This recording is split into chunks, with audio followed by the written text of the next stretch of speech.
High বন্ধুরা, আমি শুভেন্দু। ক্রিকপিক বাংলাতে আপনাদের স্বাগতম। আজকে ম্যাচ রয়েছে চেন্নাই ভার্সেস মুম্বাই ম্যাচ, যেটা সব থেকে তাগড়া লড়াই হবে আজকের মধ্যে। তো আজকে এই ম্যাচের মধ্যে কোন টিম জিততে পারে, প্লেইং 11 কী হবে এবং আমাদের ফ্যান্টাসি 11 কী হবে, কে ভালো খেলতে পারে, কে ফ্লপ করবে, সবই এই ভিডিওর মধ্যে আমরা আলোচনা করব। চলো বন্ধুরা শুরু করি।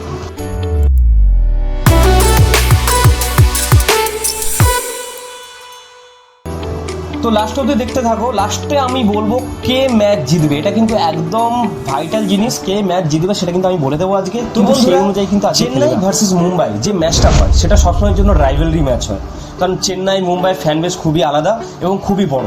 তো চেন্নাই এবং মুম্বাইয়ের যদি ম্যাচ আমরা আজকে প্রেডিকশন করি, তো এই ম্যাচ প্রেডিকশনের মধ্যে আমরা প্রথমে দেখবো যে এদের পজিশনটা কোথায়। তো প্রথমে যদি আমরা দেখি চেন্নাই যে পজিশন রয়েছে সেটা সব থেকে নিচে রয়েছে, যেটা চেন্নাই ফ্যানদের পক্ষে খুবই একটা দুঃখজনক ব্যাপার। তো চেন্নাইয়ের 10 নম্বরে রয়েছে, এর মধ্যে 17 ম্যাচের মধ্যে 5টা হেরে গেছে অলরেডি, ঠিক আছে। কারণ এবার এই ম্যাচে চাইবে চেন্নাই মানে আমরণ জেতার জন্য, এবং মুম্বাই যে রয়েছে 7 নম্বরে রয়েছে, মোটামুটি একটা পজিশনে রয়েছে। তো এখানে 7টার মধ্যে অলরেডি 4টা হেরে গেছে, 3টে জিতেছে। তো দুজনের মধ্যে একটা টক্কর আজকে লড়াই হবে, দেখতে পাবো আমরা। তো আজকে এই ম্যাচে আমরা প্রথমে দেখবো যে এই ম্যাচটা কোথায় হচ্ছে। তো প্রথমে যদি আমরা দেখি ম্যাচটা ওয়াংখেড়ে স্টেডিয়ামে। তো ওয়াংখেড়ে স্টেডিয়াম, আমরা জানি যে ওয়াংখেড়ে স্টেডিয়াম হচ্ছে পিচ খুব ভালো হয়, বড় বড় 6 হয়, বড় বড় 4 হয়, যেটা দেখা যায় যে হাই স্কোরিং ম্যাচ হয়। তো মুম্বাইয়ের যদি আমরা দেখি এই পিচ রিপোর্ট যদি আমরা দেখি, তো এখানে যারা ব্যাট ফার্স্ট হয় তারা কিন্তু তাদের জেতার সম্ভাবনা একটু কম হয়। যারা বল ফার্স্টে নেয়, যারা বল নেয় প্রথমে, তাদের মোটামুটি একটা চান্স থাকে জেতার। তো এখানে এভারেজ যে স্কোর থাকে, এভারেজ স্কোর হচ্ছে 170, মানে 170 হচ্ছে অ্যাভারেজ। তো আইপিএল যে হয়ে এসছে 2008 থেকে 2025, মানে 18 বছর যে পূরণ হলো, এই 18 বছর যদি এভারেজ স্কোর দেখি আমরা, তো 170। তো 170 মোটামুটি হয়। তো হাইস্ট টোটাল হচ্ছে 235, মানে 235, যেটা আরসিবি ভার্সেস মুম্বাই হয়েছিল, ঠিক আছে। আর লোয়েস্ট হয়েছিল এমআই ভার্সেস কেকেআর হয়েছিল, যেটা 67 হচ্ছে লোয়েস্ট হয়েছিল, কেকেআর করেছিল যেটা। তো আমি বলেই দিলাম যে বল ফার্স্ট নেমে তার জেতার সম্ভাবনা একটু বেশি থাকে। এবার যদি সেকেন্ডে আমরা যাই, এখানে আজকে বৃষ্টি হওয়ার চান্স খুবই কম আছে। আগের বারে বৃষ্টি হয়েছিল, আগের ম্যাচে আপনারা যদি দেখেন বৃষ্টি হয়েছিল মোটামুটি, তাই জন্য পিচের যে কন্ডিশন যেটা ছিল সেটা বদলে গেছিলো। যে যখন যারা ব্যাট ফার্স্ট ধরেছিল, মানে সানরাইজ যখন ব্যাট ফার্স্ট নিয়েছিল, তারা কিন্তু ঠিকঠাক বলের সাথে কিন্তু কমিউনিকেট করতে পারেনি, মানে টাইমিংস করতে পারেনি। কিন্তু ব্যাট যখন সেকেন্ড নিল, তা মোটামুটি একটা টাইমিংস হয়েছিল। তো আজকে বৃষ্টির সম্ভাবনা সেরকম কিছু নেই, তো সেরকম অত চিন্তা করার কিন্তু কোনো দরকার নেই। তো যদি আমরা প্লেইং 11 দেখি, তো এখানে প্লেইং 11 মুম্বাই ইন্ডিয়ান্সে কে প্লেইং 11 খেলে। তো রায়ান রিকন্টন তো আছেই, রায়ান রিকন্টন আজকে খেলবে নিশ্চয়ই। সাথে রোহিত শর্মা আছে, উইল জ্যাক্স আছে, সূর্যকুমার যাদব আছে, তিলক বর্মা আছে, হার্দিক পান্ডে আছে, নমন ধীর, মিচেল স্যান্টনার আছে, দীপক চাহার আছে, ট্রেন্ট বোল্ট আছে, জসপ্রীত বুমরা, করণ শর্মা। তো এরা রয়েছে মোটামুটি প্লেইং 11-এ। এবং এর সাবস্টিটিউট হিসাবে যদি আমরা দেখি, মানে যদি ইম্প্যাক্ট প্লেয়ার এখানে অনেকজনই রয়েছে। তো আজকে যতটা সম্ভাবনা রয়েছে ইম্প্যাক্ট প্লেয়ার কিন্তু এখানে আগের বারে যেমন করণ শর্মা বসে গেছিলো, তাই জন্য অতটা ইম্প্যাক্ট ফেলাতে পারেনি। তো আজকে মোটামুটি যে প্লেইং 11 রয়েছে, যদি ব্যাটে আমরা দেখি, ব্যাটে কিন্তু মুম্বাই খুবই ডিপ ব্যাটিং যেটা থাকে, কারণ এখানে রায়ান রিকন্টন আছে, রোহিত শর্মা আছে, উইল জ্যাক্স আছে, সূর্যকুমার যাদব আছে।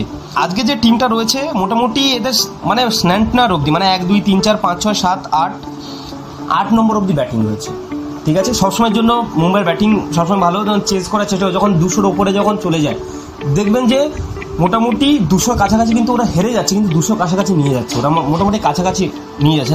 তাই জন্য দেখবেন কিন্তু এদের রান রেটও ভালো হয়েছে।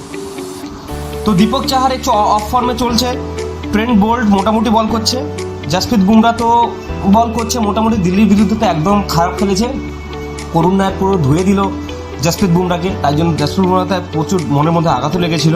তো জসপ্রীত বুমরাকে আবার ব্যাক করতে ভালো করে, যেখানে জসপ্রীত বুমরা আগে যেমন খেলতো সেরকমই খেলতে হবে। তো মুম্বাই গেল এই টিম। তো আমরা যদি চেন্নাই টিম দেখি, চেন্নাই টিমে রয়েছে রচিন রবীন্দ্রা রয়েছে, রাশিদ আগের ম্যাচে মোটামুটি ভালো খেলেছে। তো এই দুটো ওপেনিং যদি ভালো খেলে, তো আজকে মোটামুটি চেন্নাই আগে জেতার সম্ভাবনা থাকবে। কারণ রাশিদ আগের ম্যাচ মোটামুটি খেলেছে। আমার মনে হচ্ছে এই ম্যাচটাতে ও ট্রাম্প প্লেয়ার হিসাবে বেরোবে, মানে এই ম্যাচে মোটামুটি 50+ স্কোর করবে। রচিন রবীন্দ্র 30-র মধ্যে ওর গল্প গুছিয়ে যাবে। ত্রিপাঠী যদি আজকে খেলে, ত্রিপাঠীকে দেখা যাক আজকে যদি ত্রিপাঠী নিতে পারে, যদি ত্রিপাঠীটা নেয়, ত্রিপাঠী মোটামুটি আজকে ভালো খেলতে পারে। আর রয়েছে শিবম দুবে কিন্তু মোটামুটি ভালো খেলছে, কিন্তু মোটামুটি ওদের হচ্ছে যে প্লেয়াররা সাথ দিচ্ছে না বলে কিন্তু খেলতে পারছে না।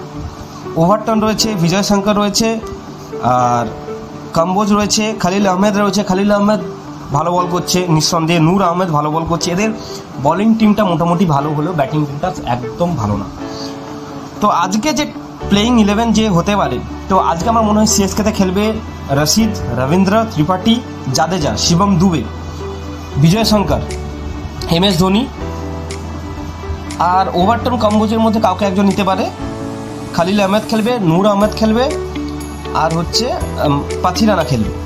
ঠিক আছে, তো স্যাম কারনকে কেন খেলাচ্ছে না বুঝতে পারছি না। স্যাম কারনকে খেলানো উচিত ভাই, স্যাম কারনকে খেলা, ও অলরাউন্ডার খেলে, ভালো খেলে, একটা ম্যাচ বের করে নেয়। পাঞ্জাবে আমরা দেখেছি যে স্যাম কারন মাঝে মাঝে একটা পুরো ম্যাচ বের করে দিয়েছে, যেগুলো হারার ম্যাচ সেগুলো বের করে দিয়েছে। তবু এরা কেন খেলাচ্ছে না আমি বুঝতে পারবো না। কোথায় কনওয়েকে খেলাচ্ছে 50 বলে 60, এরকম খেলছে। তো বন্ধুরা, আমরা এবার ফ্যান্টাসি টিম তৈরি করবো। যে ফ্যান্টাসি টিমে আমার যে ফ্যান্টাসি 11 থাকছে সেটা আমরা দেখাবো। তো আমি দেখতে থাকুন, আমি স্ক্রিন রেকর্ডটা চালু করে দিয়েছি, তো আপনারা দেখুন। তো প্রথমে আমরা যেটা দেখছি, আমরা রায়ান রিকন্টন কিন্তু ভালো খেলছে মোটামুটি, ওকে আমি নিচ্ছি আজকের টিমে। তার সাথে সাথে ডেভিড কনওয়েকে ছেড়ে দাও, MS ধোনিকে একদম ছেড়ে দাও। তো উইকেট কিপার হিসেবে আমরা নিলাম রায়ান রিকন্টনকে।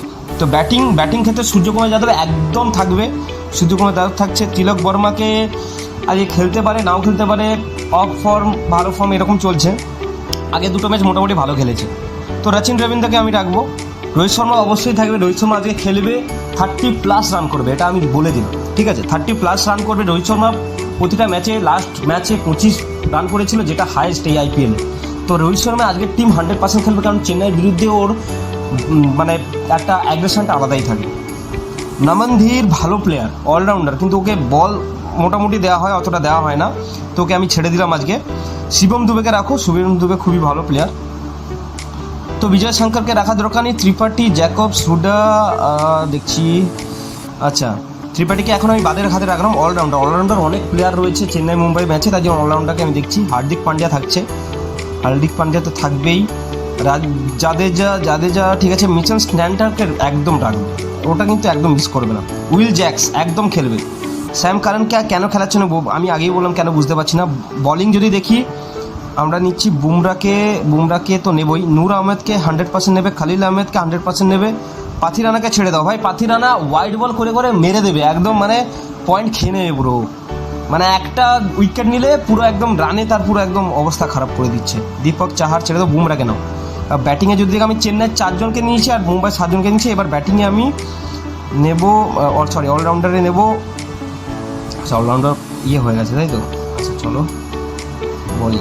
আচ্ছা, তো 7-4-11 হচ্ছে। তো আমরা যদি মুম্বাইয়ের ম্যাচে দেখি, মুম্বাইতে 7 জন হয়ে যাচ্ছে আর চেন্নাইতে হচ্ছে 4 জন। তো ঠিক আছে, আমরা চেন্নাইয়ের একজনকে নেব মুম্বাইয়ের বাদ দিয়ে। তো যদি দেখি অলরাউন্ডার হিসাবে যদি হার্দিক পান্ডিয়া হচ্ছে সেন্টার, উইল জ্যাক্স 3 জনকে নেওয়া হচ্ছে। ঠিক আছে, চলো উইল জ্যাক্সকে আমরা বাদ দিলাম।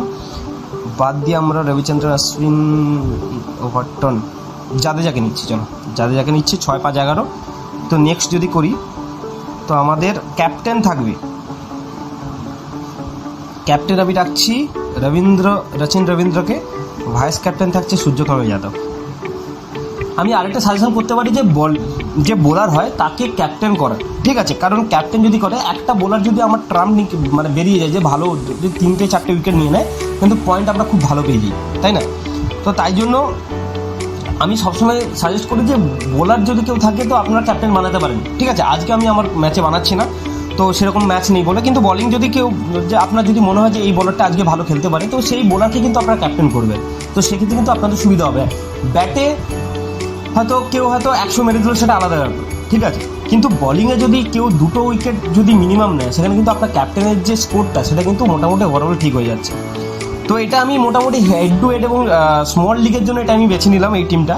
তো আপনারা স্মল লিগের জন্য এই করতে পারেন। গ্র্যান্ড লিগের জন্য আমি আরেকটা দিয়ে দেবো, আরেকটা টিম দেবো, সেটা কিন্তু এই স্ক্রিনের মধ্যেই থাকবে, সেটা লাস্টে গিয়ে দেখতে পাবেন। ঠিক আছে, এর সাথে আজকে ম্যাচ কে জিতবে, আজকে ম্যাচ